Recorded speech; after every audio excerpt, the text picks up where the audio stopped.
New York, cette ouverture, on l'anticipe, on la commence avec Grégory Volokin. Bonjour Grégory.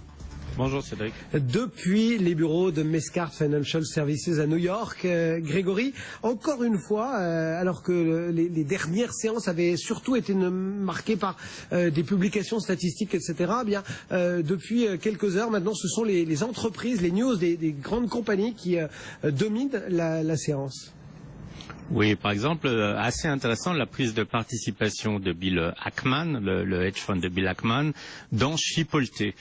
Chipotle, vous savez, c'est la grande chaîne de fast-food mexicain qui, il y a quelques mois, avait eu des gros problèmes de ce qu'on appelle en anglais food poisoning, empoisonnement alimentaire pour beaucoup de ses clients. Suite à l'empoisonnement alimentaire, la fermeture de restaurants, le titre avait pratiquement perdu 50%. Et c'est assez intéressant de voir que là, un activiste arrive, prend pratiquement 10% du capital, mais de quoi il parle? Il parle de rachat d'actions, il parle de mesures d'économie, alors que c'est pas vraiment le problème. Le problème, c'est que Chipotle, il y a 6 mois, il fallait faire la queue une demi-heure pour être servi. Maintenant, les restaurants sont déserts. Comment est-ce qu'ils vont regagner des clients? Et là, le hedge fund ne propose pas de solution. Bon, ben voilà, ça, on est dans l'alimentaire. Un petit mot d'Apple aussi, parce que presque au quotidien, on cause de la firme à la pomme. Oui, alors aujourd'hui c'est le jour où ils vont rendre public l'iPhone 7.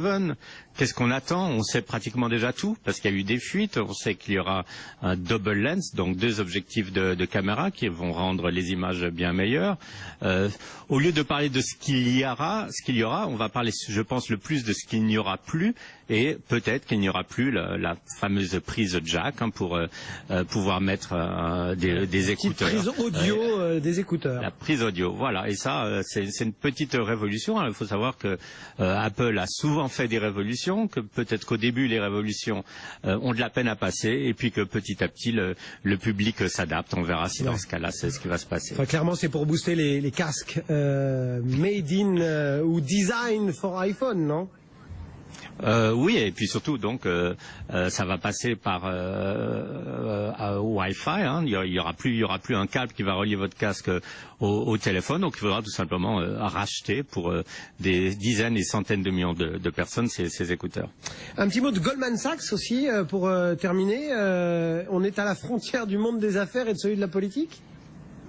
Oui, ou de la fiction, parce que c'est extraordinaire. Ils interdisent à leurs partenaires de verser de l'argent pour la campagne électorale qui a lieu aux États-Unis, la campagne présidentielle. Mais alors, ils disent, pour éviter des conflits d'intérêts, il faut surtout pas donner de l'argent à des personnalités politiques définies comme étant des gens qui ont un emploi dans une administration politique. Or, il se trouve que dans la campagne d'Hillary Clinton, aussi bien elle que le futur, ou en tout cas candidat vice-président, tous les deux ne sont nommés dans aucun poste actuel, mais par contre, le colistier de Donald Trump, il est gouverneur d'Indiana. Donc, en interdisant les donations, on interdit aux partenaires de Goldman Sachs de donner à Trump, mais on les autorise, sans le dire, de continuer à donner à Hillary.